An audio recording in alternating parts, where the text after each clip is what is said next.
Bienvenidos todos a un nuevo episodio de Palique Divulgativo, al episodio número 49, una semana más contando la ciencia y divulgación que se hace en el archipiélago. Como siempre, no podríamos estar en mejor compañía. Tenemos aquí a mi vera, Adrián Flores, ambientólogo y activista de confianza. ¿Qué tal la semana, Adri? Bien, bien. Encantado de estar aquí, además que se viene el programazo. Y nada, eso, que encantado de estar aquí y que de verdad escuchen todo el programa porque va a estar tremendo. Vamos, ya listo para el segundo capítulo de este año. Y a mi otro lado, pues bueno, Rafael Suárez, profesor y biólogo. ¿Qué va a ser? Si siempre decimos lo mismo. ¿Qué tal, Rafa? El que va a ser me sonó a restaurante. Señor Rafa, ¿qué va a ser hoy? ¿Qué va a ser? Pues un bocadillo de... Nada, la verdad que bien. La semana ha sido intensa, cansadillo, pero también con muchas ganas de estar hoy, que va a ser un programa, un seguro. Pues en primer lugar, nada, decir que hoy nos falta Víctor, hoy nos falta nuestro capitán Vejeque, porque no, por circunstancias personales no ha podido unirse hoy. Y aquí a los micrófonos, pues, bueno, aquí como presentador, supongo, el Daniel Prieto, físico y rara avis de este podcast, que creo que me voy a quedar con ese título, la verdad, porque me gusta bastante.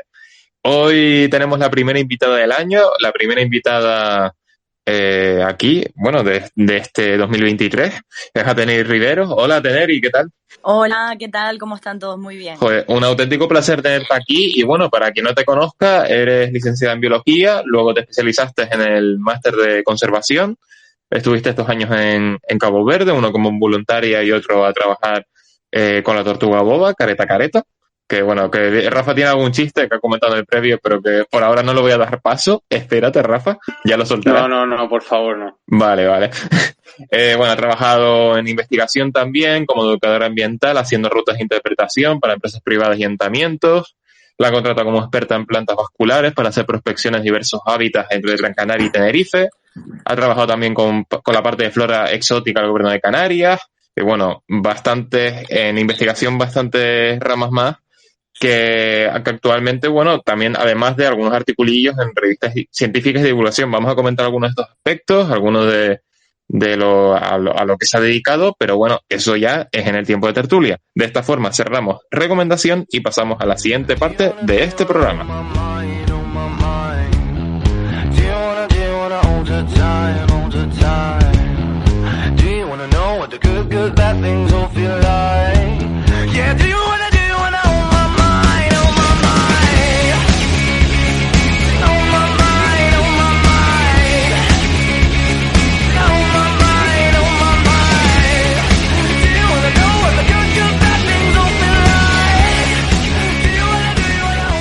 Bueno, Ateneri, la primera pregunta que siempre solemos hacer a todos los invitados e invitadas que se pasan por aquí es ¿por qué biología? ¿Por qué te dedicaste por qué escogiste esa carrera y luego te especializaste en conservación? Pues yo, después del último palique que había escuchado, que fue del socioambiental, yo justamente fui lo contrario que él, ¿no? Y a mí sí que me vino de cuando era niña. Y más o menos, pues, mira, desde pequeña mi madre siempre me recuerda que me sentaba desde pequeñísima para ver los documentales, ¿sabes? Y yo les decía, mamá, pues, ¿qué son las personas que trabajan ahí? Y me decían, son biólogos. Digo, pues entonces yo quiero ser bióloga. Y recuerdo también de ir muchas veces al cole y, no, lo típico de mayor, ¿qué quieres ser? Pues uno bombero, el otro profesor y yo bióloga, que era como el bicho raro de clase, ya desde que era pequeña. Y también un poco porque siempre he estado en contacto así con la naturaleza. Mis padres son bastante aventureros, me recorrí prácticamente todas las islas con ellos, haciendo senderismo, haciendo pues acampadas y un poco siempre también dentro del tema del activismo, y así un poco pues me fueron creando esa ilusión. Me encanta porque, bueno, yo no sé si lo he dicho en este programa, pero yo iba para biólogo también. Yo de decir, bueno, mi padre es biólogo y claro, en casa pues siempre era como mucho, se respiraba mucho ese ambiente, esa ciencia, pero al final en cuarto de la ESO dije, no, voy a llevar la contraria, me voy a meter a física porque me gusta también. y me quedé por el camino. Pero yo sí, yo creo que al final es esa curiosidad no solo biológica, sino científica que le da a muchos niños y que nos acaba tirando por ese ámbito del conocimiento que es la ciencia.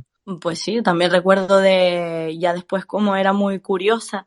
También tenemos una finca familiar y siempre era pues estando alrededor de naturaleza, pues me acabaron regalando un microscopio y por ese microscopio pasaban de todo tipo de cosas que a día de hoy no sé si se podrían ver en un microscopio o no, pero vamos, yo lo intentaba.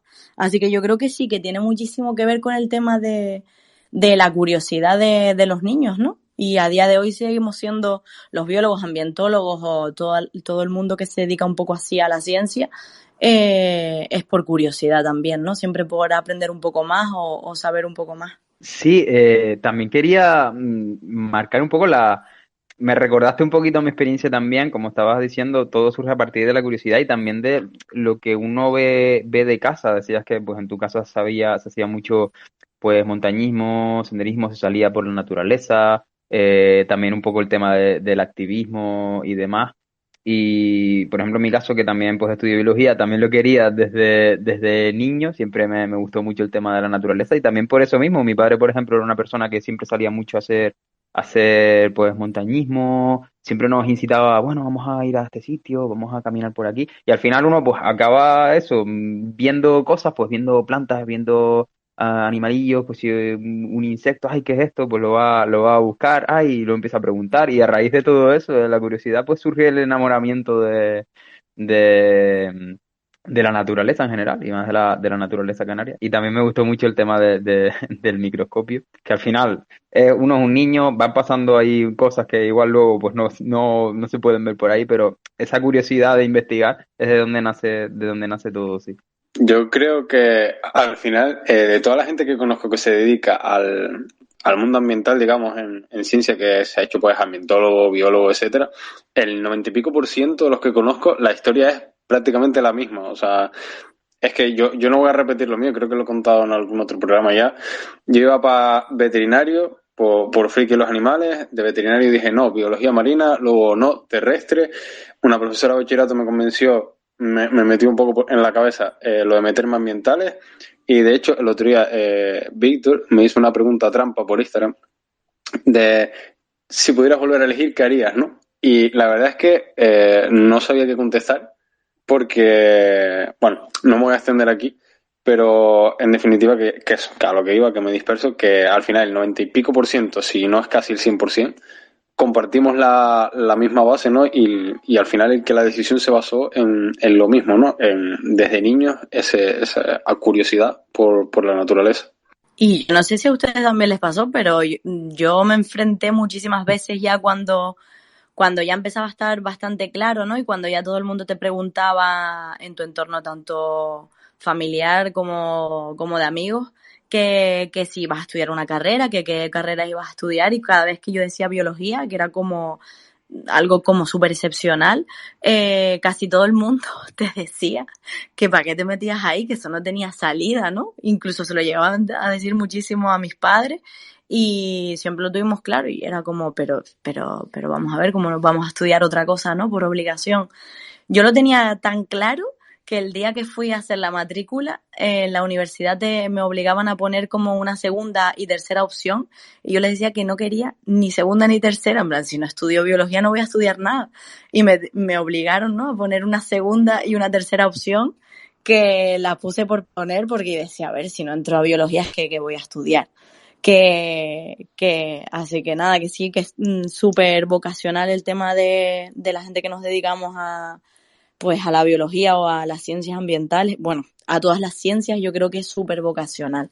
Bueno, y en este país más todavía. De hecho, a mí o sea, lo mismo, ¿no? Lo que dices de que no tiene salida y tal, es algo como que está tan interiorizado y es tan al contrario lo que se supone que debería ser en un archipiélago como el nuestro, que al final debería tener un esfuerzo en conservación y en biodiversidad increíble, el que pues de verdad no haya salida y de verdad todo el mundo tenga esa percepción, ¿no? De, no, biología, ambientales, eso no tiene salida, no sé qué. Cuando al final es eso, o sea, lo tenemos interiorizado cuando vivimos en un archipiélago donde, no estoy diciendo que sea al final uno de los sectores que más trabajo dé, pero debería haber un esfuerzo mucho mayor y una salida mucho mayor de la que hay.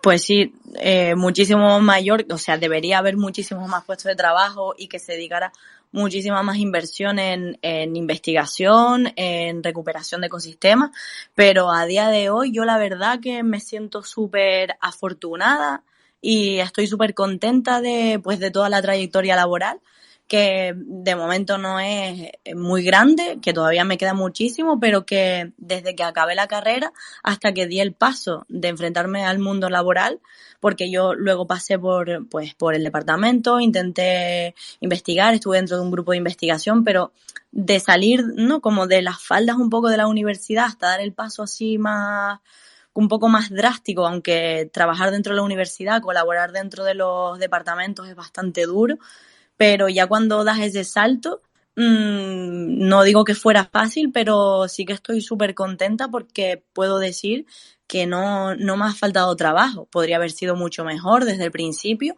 pero que al final con dedicación y si quieres algo, que parece aquí frase de Mr. Wonderful, pero es verdad. O sea, si quieres algo, yo creo que al final todo va saliendo.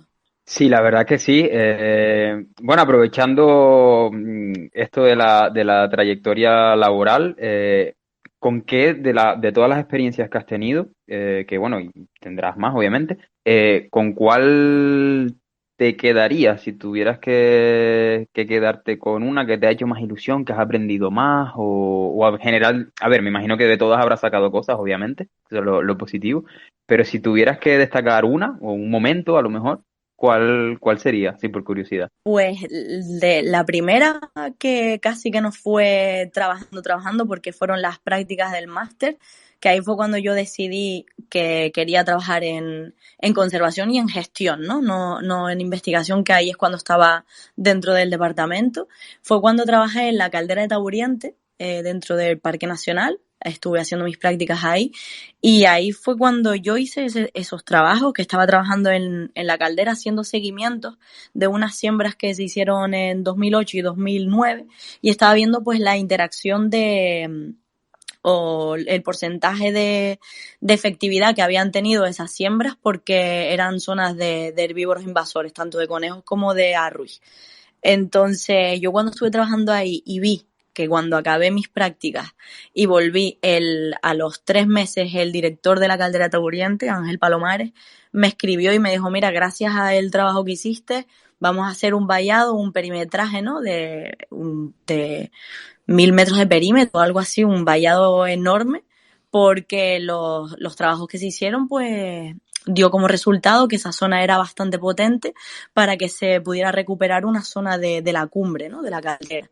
Entonces ahí ya cuando ves que tu trabajo, que pues, con lo que tú en este caso pues fue entre comillas poco tiempo porque eran prácticas, pero que tú dices, vamos a ver, o sea, un trabajo que da como objetivo y que se llega a conseguir algo, ¿no? Trabajando en gestión, ahí fue como un antes y un después. Totalmente, porque al final, bueno, vamos, me imagino esa satisfacción personal de que el trabajo que has hecho, que al final es para una asignatura y que obviamente tienes que aprobarla y existe ese reconocimiento de la nota, pero que sirva, ¿sabes? Que tenga utilidad práctica y eso tuvo que ser una sensación bonita. Además, en un ambiente para mí tan espectacular como es la caldera, que me parece una auténtica pasada de sitio.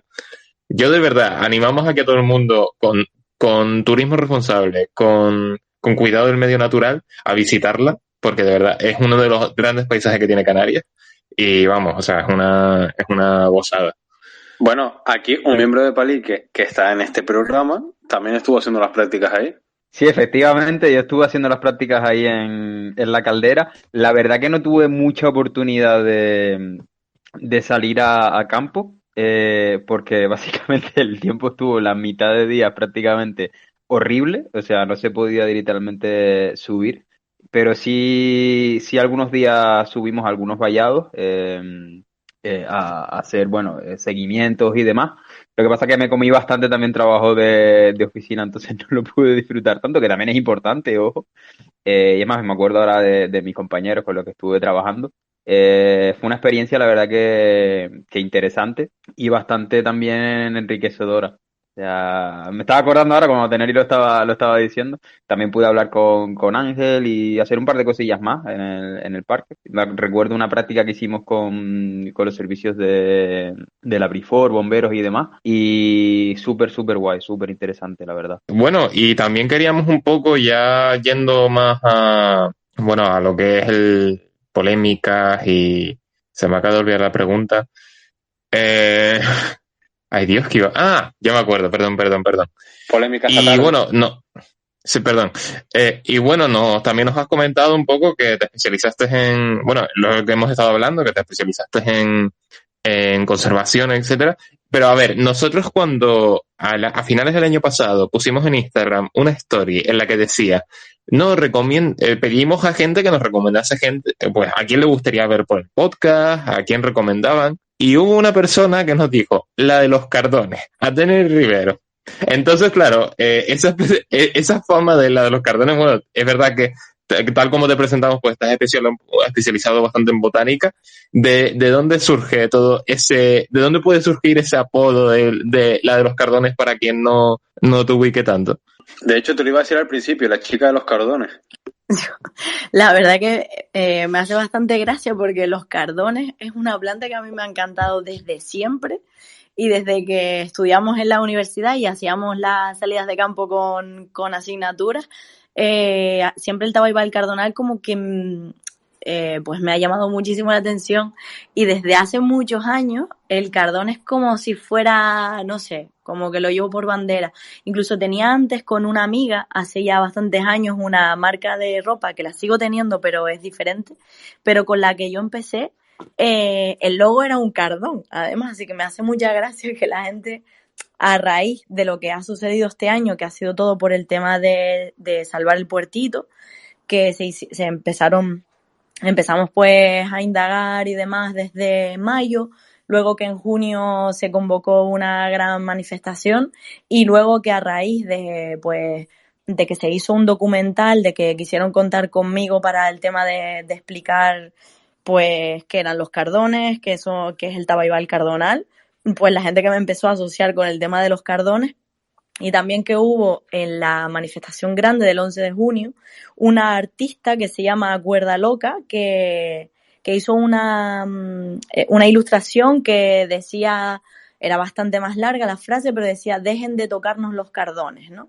Entonces a mí eso como que me encantó la frase y la llevé a la manifestación y los carteles míos ponían no me toquen los cardones. Entonces ya eso como que se disparató y para mí fue impresionante la cantidad de gente que empezaba a mandar fotos con el tema de no me toquen los cardones, fotos, o sea, Instagram, Facebook y demás redes sociales llenas de fotos de cardones, para mí era como increíble, ¿no? Que siempre habían pasado un poco desapercibidos por la gente en general y me encantó. Para mí este año fue espectacular con ese tema. Yo creo que, bueno, ligándolo con el tema del puertito, ¿no? Que además, gran parte, o sea, tú has estado involucrada en todo esto también y gran parte, pues, es gracias a ti de todo lo que ha pasado. Lo que ha pasado para bien, no para mal.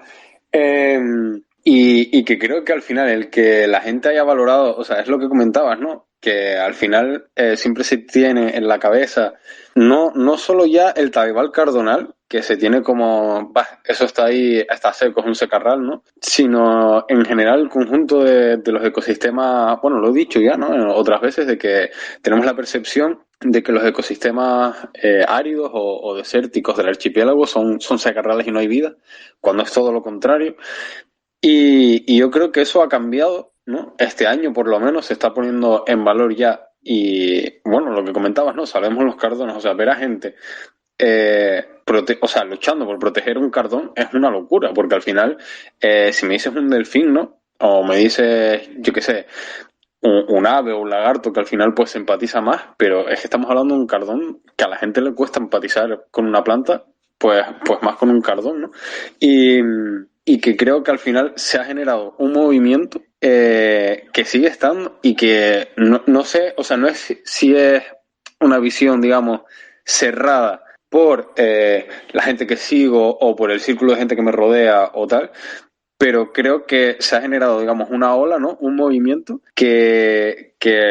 o sea, que no para. Empezó con todo esto del puertito y no para y no está dejando pasar una y parece que hay ojos en todos lados. Lo último, bueno, lo comentaremos ahora, lo de hoy, ¿no? Pero es como que hay ojos en todos lados y que no se pasa una y todo sale y es en plan, como que la gente ha dicho, ya está, hasta aquí, no vamos a aguantar más, ¿no? Y no solo en el ámbito conservación y biodiversidad, sino en el ámbito social también. Y nada, que creo que parte de todo ese mérito, que al final es cosa de todos, pues obviamente es de Ateneo.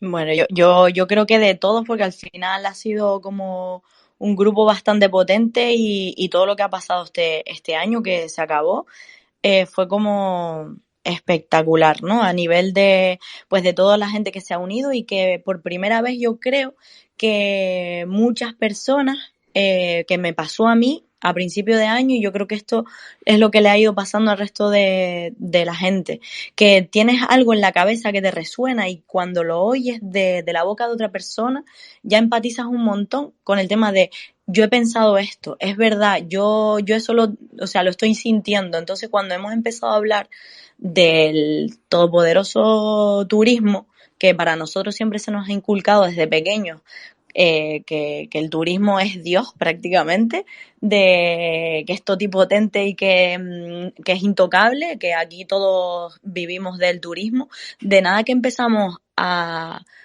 verbalizarlo y te das cuenta que la mayoría de las personas se está dando cuenta también de que el destrozo que estamos pasando en Canarias es monumental. Yo creo que gracias a eso es que se han llegado a paralizar todas estas cosas, porque al final se ha hecho como no sé, una especie de hermanamiento general, ¿no? Con toda la población. Y a mí me sorprende también con el tema, volviendo a lo de los cardones y las tabaibas, que siempre, como dijo Adrián, el tema de empatizar con una planta es muchísimo más difícil que empatizar a lo mejor con una tortuga, pero el tema de ver esas imágenes de cardones reventados o destrozando tabaibas, al final este año ha sensibilizado bastante a bastantes personas. Y ya para mí eso es un logro. Para mí es un logro que yo, que en las redes sociales prácticamente pues no tengo muchísimo contenido y me lo abrí pues hace poquito, o sea, lo tenía como privado, más bien para usuario nivel pues amistades, y que te escriba gente ya diciéndote, ¿no? Y te mandas fotos de otras pues otras cosas que pasan en otros municipios, y te mandan fotos a lo mejor de tabaibas reventadas por una carretera, y es como, dice, por un lado me da muchísima pena, pero por otro lado me encanta que la gente se dé cuenta y que este año pasado pues la gente haya empezado a valorar un ecosistema que hasta día de hoy prácticamente todo el mundo ha visto como un Serra Rally, como un ecosistema súper pobre, y que no es así. Yo quería, ahora que nombraste al todopoderoso turismo, que se me ha venido a la cabeza, bueno, que estos días en Madrid se está celebrando la Feria Internacional de Turismo, en IFEMA, Fitur. Y claro, yo el otro día estaba viendo cierto programa de la 1 en Canarias, al mediodía, que conectaron allí desde la feria, y entrevistaron a dos presidentes, los presidentes del Cabildo de Tenerife, del Cabildo de Gran Canaria, que es que yo les he escuchado y digo, el hecho de que durante la pandemia las zonas del sur y o sea, un montón de zonas turísticas de las islas fuesen auténticos desiertos al más puro estilo Mad Max, no les ha cambiado el discurso ni un ápice. O sea, yo me quedé flipando, yo digo, yo es verdad que hasta, es lo que decía Ateneri, que yo hasta, a mí me habían, yo perfectamente digo, hasta hace un año, hasta hace 2 años, hasta prácticamente desde que empecé Palique y conocí a esta gente, a Gregan, Rafa y Víctor, para mí el turismo era... Sí, bastante. Y me alegro muchísimo, la verdad. Me han abierto los ojos. Pero yo hasta ese tiempo, para mí el turismo era Dios. Y era como, yo veía las cifras de turismo y decía, oh, wow, fantástico. Claro, luego te empiezas a dar cuenta de todos los problemas asociados y es como, uff. Y esta gente no ha cambiado nada su discurso. Sigue siendo el mismo discurso que hace 2 años, que hace 5, que hace 10. Y me preocupa. O sea, yo me cogí un cabreo de decir, pero ¿cómo pueden decir esto? Que vale que Fitur y tal, pero ¿cómo? O sea, ¿por qué? No hemos aprendido nada. O sea, es que hay que poner las cartas sobre la mesa. Yo quería tener una segunda mitad de temporada tranquila, pero me lo pones muy difícil. Eh, o sea, es que es tan surrealista al nivel, no quería dar nombres, pero voy a dar nombres. El ayuntamiento de Granadilla de Abona promocionó su stand en Fitur y puso un cartel enorme en el metro, en la Puerta del Sol, si no recuerdo mal, con una puta foto que es ilegal. Una foto en una charca dentro de la Reserva Natural de Montaña Roja, en una zona de uso restringido a la que no se puede entrar y una zona importantísima para las aves que quedan ahí, porque recordemos que era donde único quedaba Chorlitejo patinegro nidificante y se lo cargaron con una maratón. Y es como, o sea, luego, esta semana de verdad ha sido incendiaria. Bueno, Dani, esta semana me pasaste un vídeo de YouTube que te hicieron llegar. Eh, Vamos, o sea, es que hay vídeos a punta pala de ilegalidades y esto va a sonar a turismofobia, pero es que el gran porcentaje es, o sea, con un bastante porcentaje bastante amplio, es de fuera. Pero porque las multas no se les cobran, y no sé si es que lo saben o qué, pero como las multas no se les cobran porque no hay a dónde enviarlas, porque el trámite es larguísimo, ves drones por todos lados, en zonas de nidificación, en zonas cepa de especial protección de aves, en zonas SEC, ves drones en el Teide. El otro día me salió una pareja volando un dron en Ucanca y caminando por donde les daba la gana en Ucanca, o sea, y es en plan, tío, de verdad, o sea, es que es agobiante, o sea, miedo tengo de meterme en los reels en Instagram porque además me los recomienda el puto algoritmo. Y bueno, eso, que ¿cómo queremos cambiar eso si desde un ayuntamiento la imagen de turismo que se vende y se presenta en una feria internacional de turismo es una foto de alguien cometiendo una ilegalidad? Como sello, en plan, descubre Granadilla de Abona, mira, aquí, dentro de una zona de uso restringido de una reserva natural. Es en plan, tío, por favor, o sea, es que es un no parar, es un no parar. Y bueno, si quieres ligo esto con lo de Burberry hoy, porque es que no sé, pero es que no hay un día, o sea, es agobiante, no hay un día en el que no salga una noticia que sea una ligada, la verdad. Yo creo que también es porque ahora mismo también estamos bastante concienciados y bastante sensibilizados, ¿no? Con el tema, y puede ser que por eso veamos tantas cosas. Pero yo también quería decir un poco que no sigue siendo el mismo discurso, porque no sé si se han dado cuenta que ya tanto en las televisiones como en el Parlamento ya se empieza a hablar y estamos cansados de oír de que usan muy mal el tema de la palabra sostenibilidad, ¿no? Entonces, ya solo que, aunque lo nombren a mal, yo creo que es un paso. Lo que pasa es que vamos a pasos muy despacitos con lo que deberíamos estar logrando, ¿no? Pero que el discurso no sigue siendo el mismo. Siguen celebrando cifras desproporcionadas, siguen celebrando que cada año vayan a traer más turismo y más habitantes a la isla, pero yo creo que están haciendo un poco como suelen hacer algunos árboles o algunas plantas cuando van a morir, prácticamente, los árboles lo que hacen es sacar el máximo porcentaje de frutos porque quieren pues asegurarse su supervivencia. Entonces yo estoy viendo un poco eso en la política canaria, es como parece que en lugar de frenar están dándolo a muerte con todo, y yo lo estoy un poco achacando a que ellos están viendo que la sociedad canaria ha cambiado su parecer y están intentando como quemar todos los cartuchos. La verdad es que la analogía, no sé si Ateneri me está escuchando antes de que Sí, empiece a ahora hablar. ya sí. Vale, Sí, vale, sí. perfecto. La analogía me ha parecido increíble, la verdad. O sea, esto es para coger el clip y guardarlo. Te lo iba a decir, aquí hay que cortar, ¿eh? Sí, desde luego. O sea, felicidades a Teneri porque te ha quedado del 10. Y no puedo estar más de acuerdo. Yo creo que a todo cambio político en cómo ve la clase política un determinado tema o cómo lo afronta, tiene que venir precedido por un cambio social. Creo que ese cambio social ha empezado, se está dando, y es lo que se comentaba antes, es decir, yo creo que está todo ligado.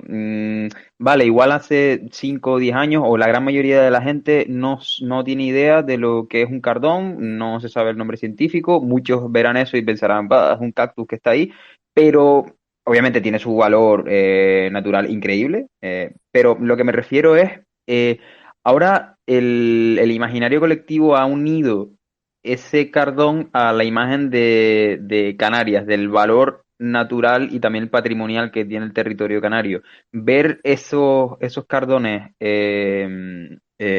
básicamente tirados como basura, eh, esas tabaibas, pues igual, ese territorio, no solo en el Puertite, en otras tantas zonas, básicamente desechados, lo une también al hecho, a ese turismo masivo, a ese modelo que estamos teniendo, lo une a, pues por ejemplo, comerse colas de 2 horas todos los días, lo une a no llegar a una cita médica, a llegar tarde al trabajo, a ese colapso que vive tantísima gente a diario, a ese modelo que mucha gente ya tiene asumido que es insostenible. Y claro, eso encima lo une a las declaraciones de tanta gente de la clase política que más que ponerse y sentarse a hablar y a pensar en qué solución tiene esto, sino en celebrar las cifras cada vez más grandes, yo creo que eso ha alimentado la ola de descontento y esa concienciación que está ganando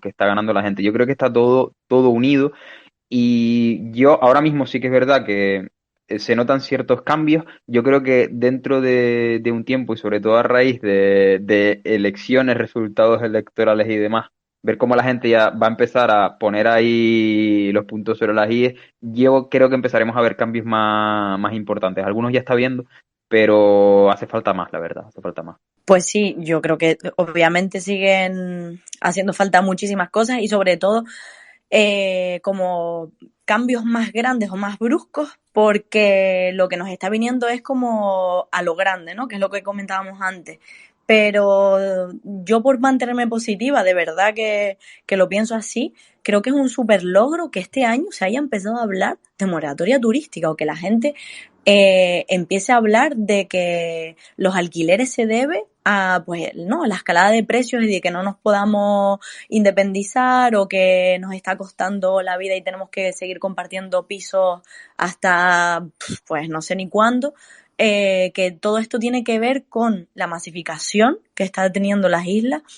Eso ya solo ese paso me parece que es súper importante, aunque debería ser más grande, ¿no? Pero que yo creo que es un camino que es súper correcto lo que está sucediendo. Y creo que además es lo que comentabas con el tema de las colas, de llegar tarde a trabajo, de las citas médicas y demás.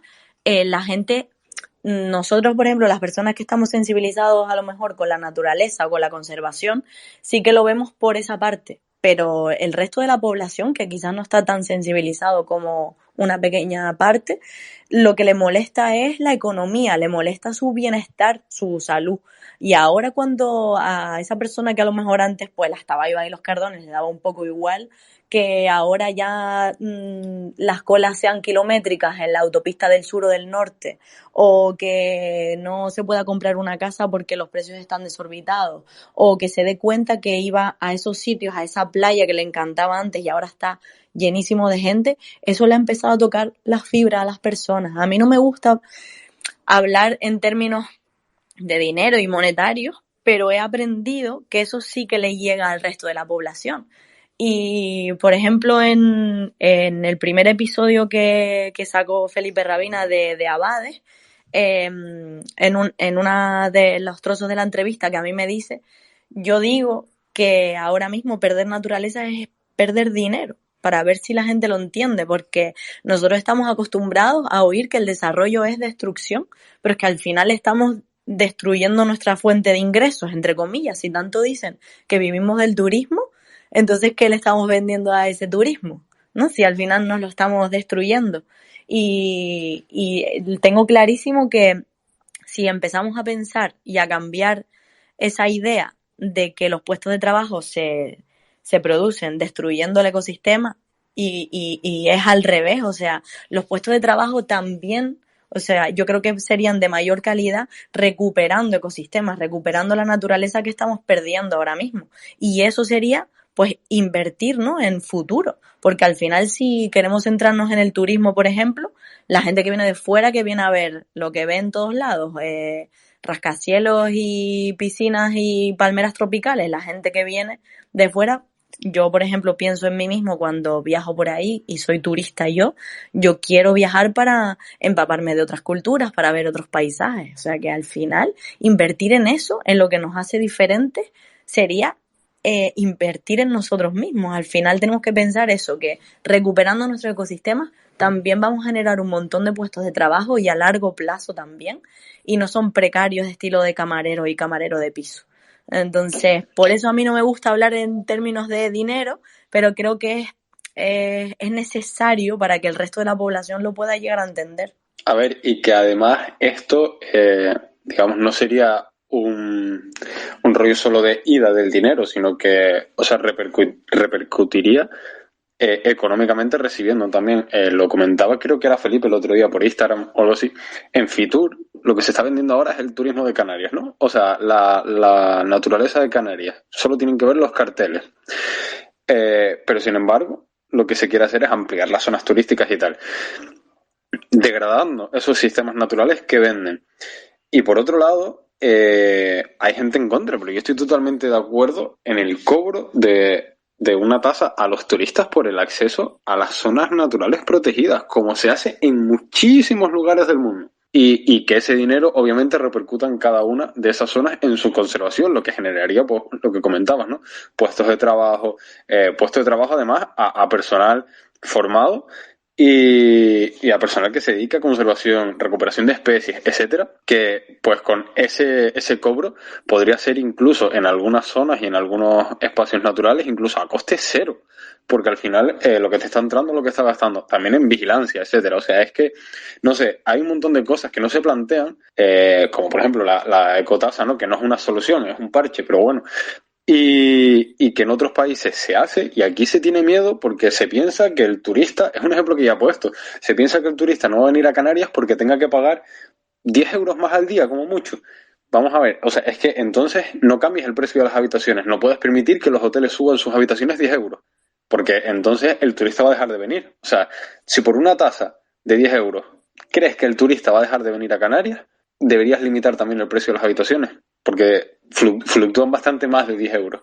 Entonces, no sé, son cosas sin sentido y que al final tomar todo este tipo de medidas supondría un cambio, ¿no? Y iniciaría un poco el camino también hacia esa verdadera sostenibilidad. Pues sí, y además también yo pienso que si un turista va a dejar de venir por pagar 10 euros o pagar 5, que es lo que están diciendo los políticos ahora mismo, entonces que no venga, ¿no? Entonces no tiene 10 euros para gastarse aquí, si al final, pues de los países europeos de donde vienen, pues una cerveza les puede costar prácticamente lo que nosotros cobraríamos por la ecotasa.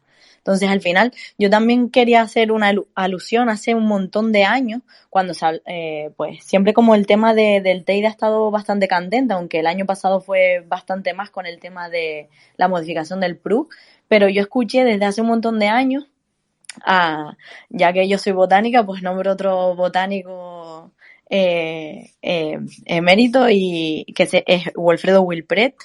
Wilfredo decía, yo lo escuché en una de sus charlas decir que él estaba a favor de pagar una tasa para entrar al Parque Nacional del Teide, pero que ahora mismo no estaba de acuerdo. Y él decía que no estaba de acuerdo porque esa tasa, ¿no? Esa ecotasa que él sí que fomentaría para cobrar en el Teide, no la iban a utilizar en conservación con los políticos mangantes que tenemos en Canarias. Y eso fue una frase, o sea, una frase tal cual que la dijo él en una de sus charlas.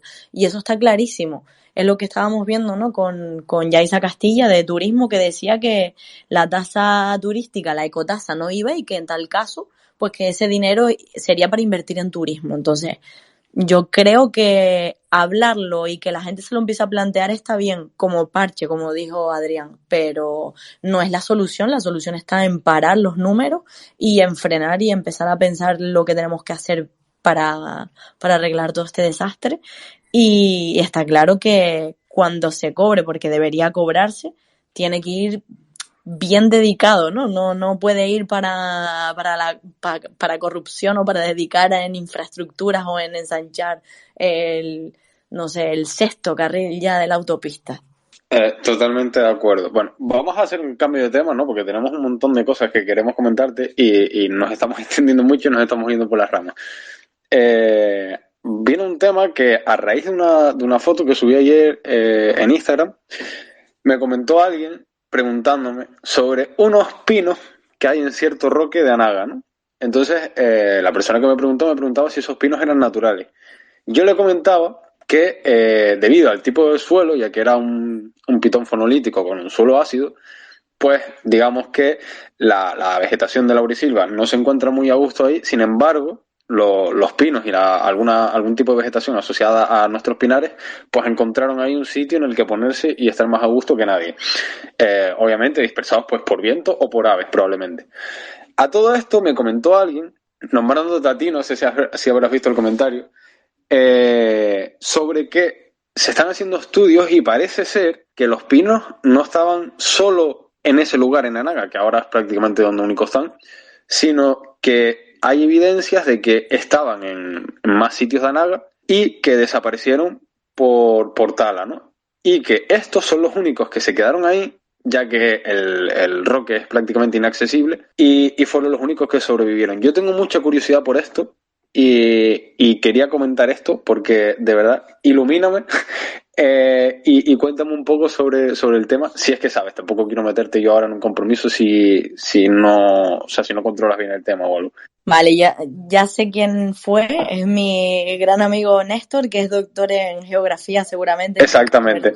El comentario, porque hace poco estábamos hablando, yo estaba terminando uno de los SEGAS, que son seguimientos de especies amenazadas, que yo solo hago de flora, porque es lo que estoy especializada, y uno de los seguimientos que tuve que hacer este año, pues el de Cistus chinamadensis, subespecie chinamadensis, y como bien dice su nombre, pues de chinamada.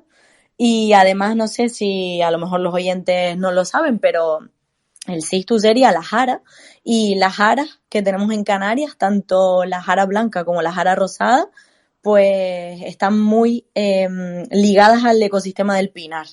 Entonces, resulta que tenemos una jara endémica y exclusiva de Anaga, y que además que se llama chinamada. ¿Por qué? Porque la encontramos en el Roque de los Pinos. Entonces, porque está ligada también pues al pinar.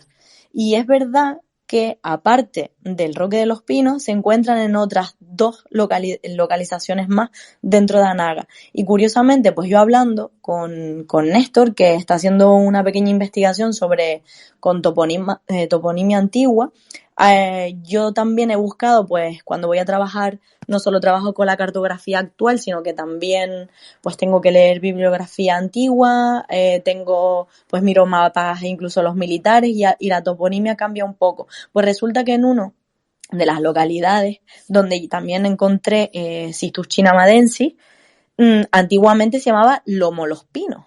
Entonces, y hay una tercera población también que está muy cerca de un lugar que tenía nombre también de algo de pino. Entonces, pues ahora mismo solo en la localidad del Roque de los Pinos es donde aparecen actualmente pinos, pero en las otras dos puede ser que antiguamente sí que existieran pinos. ¿Qué pasa? Que está bien lo que dijiste en las redes, de que el tema de que los pinos están ahí porque el sustrato es diferente, es un pitón y aparece ahí, pero es cierto que se dan en más casos en Anaga ese mismo tipo de suelo, esa misma geología, y podrían haber más pinos. Y es cierto que quizás en las otras localidades es muchísimo más accesible, es hay menos pendientes, y puede ser que fuera un recurso maderero igual que también el bosque de la laurisilva, y que ahora la laurisilva, que también había quedado, pues que tuviera muchísimo más éxito en recuperarse que los pinos. No sé si más o menos te contesté a la duda, pero se está todavía trabajando un poco, ¿no? Es como una hipótesis. Sí, de hecho, es que llama la atención ahí, además, bastante llamativo. Y ahora otra duda mía, y perdón si alguien más quiere intervenir.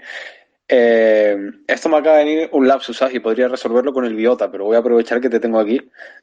Si esto es chinamadensis, ¿es endémico de ese pitón? O sea, ¿o sale del pitón? También sale el pitón y hay en otras 2 localidades más. Y también Cistus chinamadensis está también en La Gomera y en El Hierro, porque se le dio ese nombre porque se descubrió ahí en Chinamada, que es la jara de Chinamada, pero luego son 2 subespecies, diferentes las que hay en La Gomera y en El Hierro.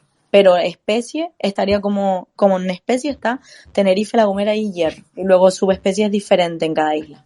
Ok. Y comentario rápido que quería hacer, sorry. Hay un pino súper curioso en Anaga también, cerca de Pedro Álvarez, y es Monte de Laurisilva. No sé si sabes de qué pino hablo, que es Monte de Laurisilva y hay un solo pino. Un pino rodeado de laureles enormes. Y un solo pino, y no sé, tenía que decir, me parece una maravilla ese pino ahí. También por causas naturales, por lo que me han contado, llegó, se estableció y es más viejo que los laureles que lo rodean, parece. Pero me parece una maravilla. Quería contarlo nada más. Pues no lo conozco, pero me tendrás que pasar entonces localización para ir a verlo. Pero sí, está claro que en Anaga abunda sobre todo la laurisilva, pero que el pinar también, pues como pequeñas manchas, igual que pasa en el sur, que en el sur nosotros aquí no tenemos laurisilva, pero sí es cierto que está muy, o sea, tenemos unas salpicaduras de laurisilva pequeñas que aparecen también en el sur, así que, pero bueno, como nosotros siempre intentamos todo clasificarlo súper objetivamente, decimos, ¿no?, que en Anaga es todo laurisilva, pero no, también hay manchones de pinar, aunque muy, muy leve. Bueno, Adri, te voy a perdonar esta última adelanto o interrupción, como lo quieras llamar, porque has nombrado a Tegueste y a tope con Tegueste. Eh, ¿Y qué te iba a decir? Para los oyentes, para aquellos que no sepan de qué foto estamos hablando, pueden ir al Instagram de @ReinoGalotia, que es el Instagram de Adri, en el que publica, bueno, su foto, su contenido divulgativo en esa red, así que le animamos a todo el mundo.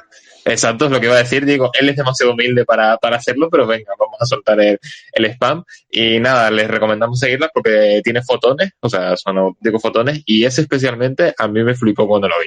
Así que nada, Rafa, te doy paso para ya esta última intervención. Nada, estos sí son promociones buenas y no las de Barberry. Nada, quería decir, antes de saltar a lo siguiente que iba a comentar, que a mí el tema de la toponimia, de cara a estudiar pues la distribución de ciertas especies o incluso de ciertas asociaciones o ecosistemas en tiempos pasados, me parece impresionante, o sea, me encanta. Ahora estoy recordando cuando estuvimos haciendo el muestreo para mi trabajo de final de máster con CML Androgina, que fuimos a La Gomera y ahí en Garajonay uno de los guardas nos explicaba que gracias a algunos topónimos tradicionales de algunas zonas se han llegado a encontrar pequeñas poblaciones de ciertas especies. Recuerdo el caso de que nos hablaba del zacatero, creo que es el aderno, que también se le llamaba así, o también se le llama así en La Gomera, que lo encontraron gracias a una pequeña población a que llamaban una zona, no recuerdo si era la montaña del Zacatero o algo así, y cuando nos lo estaba explicando, la verdad que me pareció súper, súper curioso cómo gracias a nombres que les da tradicionalmente la gente se puede también ayudar pues básicamente a expandir el conocimiento de distribución de ciertas especies, conocimiento botánico al final. Y la verdad es que en un principio yo nunca me imaginé eso, pero escuchando historias y demás, la verdad que es un aspecto bastante, bastante interesante. Sí, a encontrar, incluso a hacerte una idea de cómo podría ser en el pasado, porque nosotros, por ejemplo, aquí que tenemos sauce canario, que es el Salix canariensis, nosotros no al bosque de sauces no lo llamamos saucedas, eso es como una terminología como de la península, y nosotros en Canarias hablamos de sausales, entonces ya solo con pensar, ¿no?, el sausal, pues dónde están los sauces del sausal, ¿no? Que también sería interesante fijarse en la toponimia para ver cómo podría haber cambiado pues los ecosistemas en este caso también. o sea, mi cabeza acaba de hacer...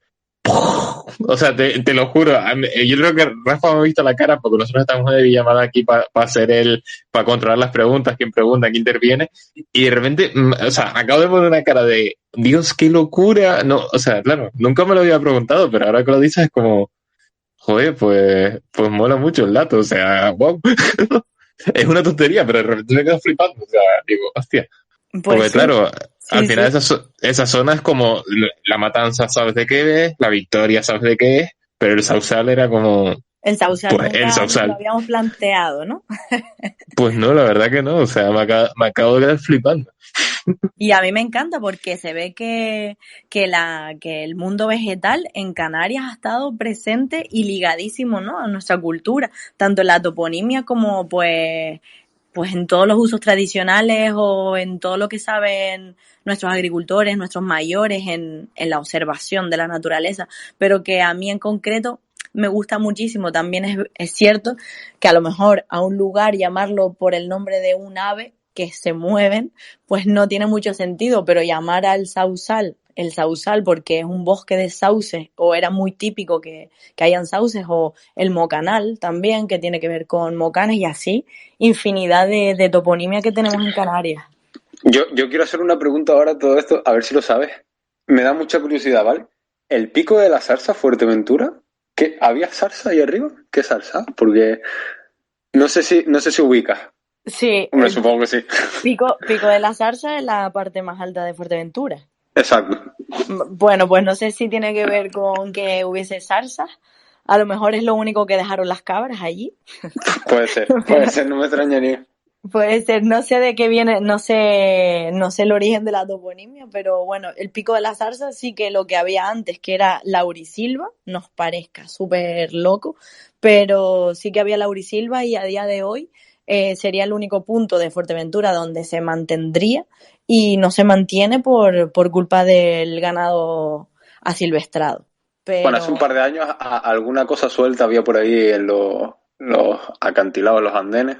Un poquito, una cosita suelta, otra, pero... Sí, y ahí me sorprende muchísimo también, que no tiene nada que ver con el nombre de Pico de la Zarza, pero ahí fue la primera vez que yo vi una cebuche que parecía un bonsái, y me quedé tan impactada, ¿no?, con todos los años que sufrió ramoneo ese árbol para quedarse como está, y ahí te das cuenta que el problema, ¿no?, y diciendo, bueno, pues si está una cebuche que puede ser un árbol gigantesco así, ¿cómo podría estar todo esto? Que sería un mini bosquete, ¿no?, lo que quedaría en Fuerteventura. Pero no sé de dónde, no sé si es que es porque es lo único que daban eran zarzas, porque se llama así, la verdad.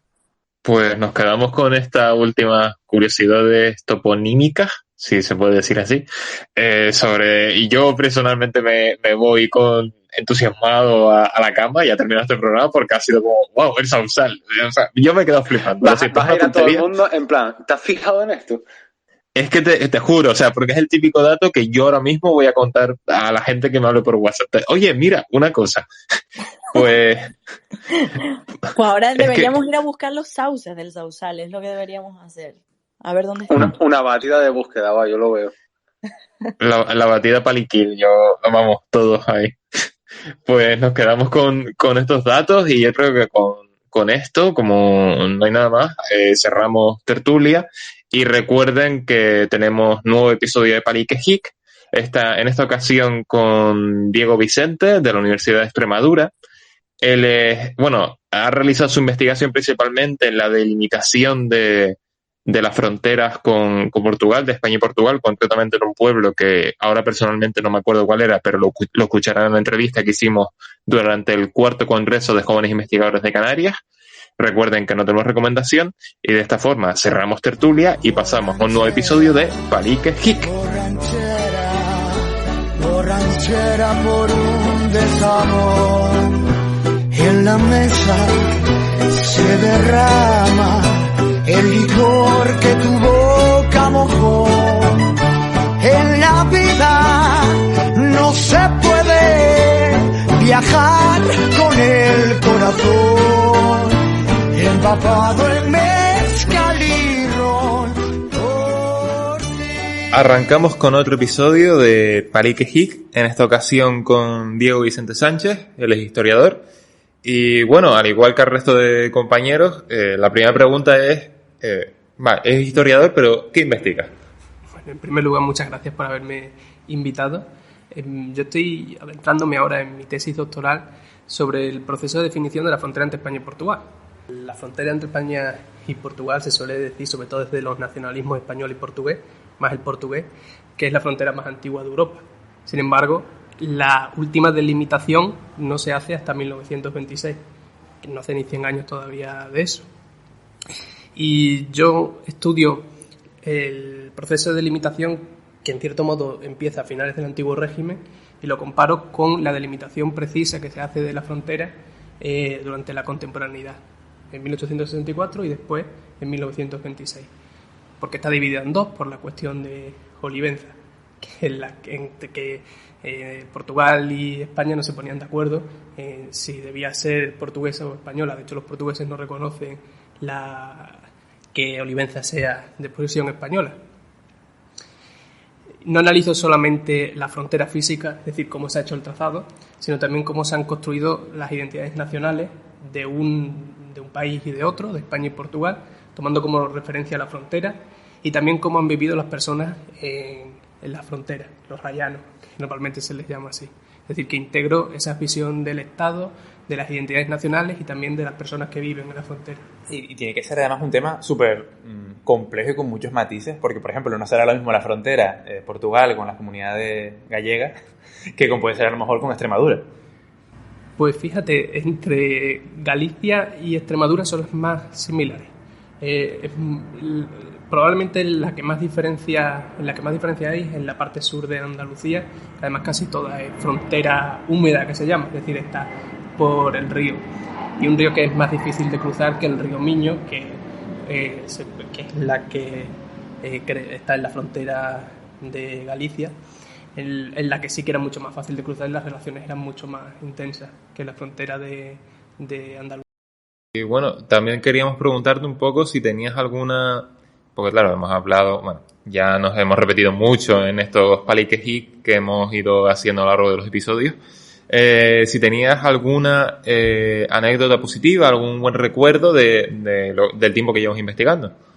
En concreto, no. Yo lo que tengo claro es que a mí me está gustando bastante. Es cierto que la precariedad está a la orden del día. Yo soy uno de esos que le han dado la FPU este año y todavía no hemos podido firmar el contrato, aunque llevamos ejerciendo desde principios de septiembre. Pero ir a un archivo, más allá de las bibliotecas, hay un archivo y contactar directamente en las fuentes primarias, estar leyendo los documentos, es algo que me gusta bastante y me corrobora en que creo que tomé la decisión correcta en dedicarme a la investigación. Y pues mira, justamente la persona que fue antes de ti, Ana Isabel Lorcajo, hace una pregunta que está relacionada con ese interés, con esa pasión, y es que pregunta cómo ha surgido tu interés para hacer tu tesis, a lo mejor no quedarte con el grado o máster o lo que sea. Pues, de hecho, yo esto lo tenía claro antes de empezar la carrera. Yo quería dedicarme a la investigación y a la investigación en algún ámbito de ciencias sociales y humanas. Porque desde pequeño me interesaba mucho el mundo intelectual y dedicarme a este tipo de cosas. Y yo ya sabía que por lo menos la tesis era la excusa para poder entrar dentro de ese mundo.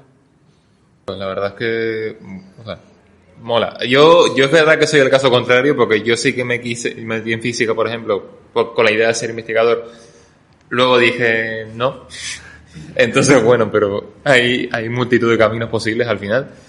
Y queríamos también preguntarte, de cara al siguiente investigador que se pase aquí por los micrófonos de Palique, si queréis hacerle alguna pregunta. Puede ser de investigación o puede ser cualquiera. Sí, va a ser sobre la situación que tenemos, sobre todo los estudiantes predoctorales. Y voy a algo que me afecta directamente, con lo de la FPU que he dicho antes. Si ahora mismo tuviese enfrente al ministro de Universidades, a Subirats... Pero que esto se va a complicar. ¿Qué le diría? Ok, pues a ver, ¿qué le diría el siguiente investigador a Subirats?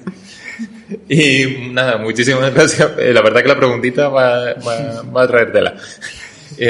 Muchísimas gracias por pasarte por los micrófonos y por poder permitirnos robarte este tiempo.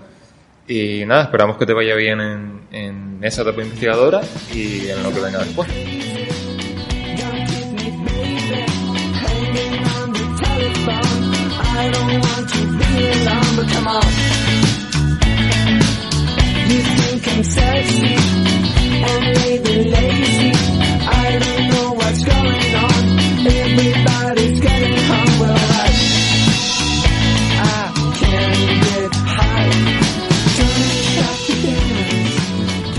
Como recordarán, o como ya sabrán los oyentes habituales, pues los paliques geek no se escuchan en Twitter Space porque la tecnología de este medio no nos lo permite. Estarán posteriormente disponibles en iVoox, Spotify y Google Podcast. Así que nada, les animamos a escucharlo desde allí, y a quienes nos estén escuchando, pues bienvenidos de nuevo al programa. Así que bueno, ya para cerrar, Ateneri, ha sido un auténtico placer tenerte hoy aquí, de verdad. Ha sido una charla súper interesante, se me ha pasado rapidísimo, sinceramente, yo sin ser de biología ni nada de eso, como se diría.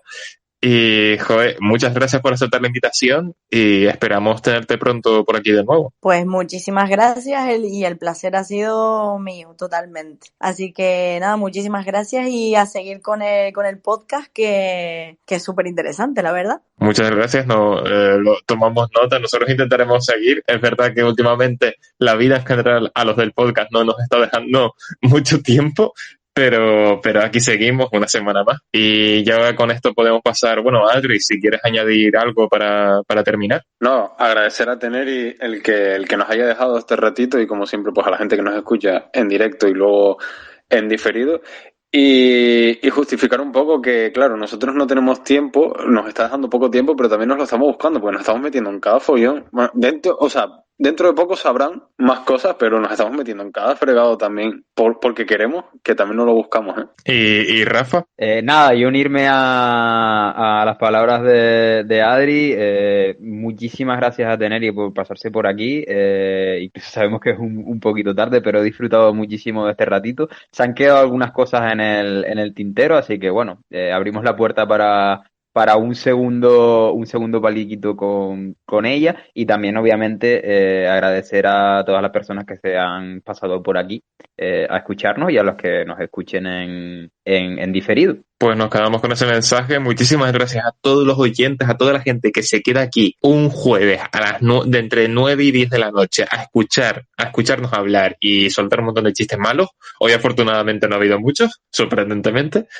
Y nada, entonces, bueno, pues eso, muchísimas gracias a todos, muchísimas gracias a los que... Dime, Rafa, ¿qué quieres decir? No, que tuve la tentación de decir un par de ellos, pero me callé. Muy bien, Rafa, vamos aprendiendo. Pues nada, muchísimas gracias a eso, a la gente que está aquí en directo, a la gente que nos escucha luego en diferido. Recuerden que el episodio estará disponible este lunes a las 6 de la tarde en iVoox, Spotify y Google Podcast, para que lo escuchen, para que le den me gusta, para que lo compartan, le den difusión. Saben que cualquier pequeño gesto nosotros lo agradecemos muchísimo, porque este podcast sin el público no sería posible. Y nada, con esto podemos terminar ya. De nuevo, muchísimas gracias a Teneri por pasarte por aquí. A los oyentes que son nuevos, pues bienvenidos. Esperamos que se queden. A los oyentes de siempre, pues ya saben que nos vemos pronto. Nos escuchamos el próximo jueves a eso de las 9 de la noche con un nuevo invitado y contando mucha más ciencia. Adiós.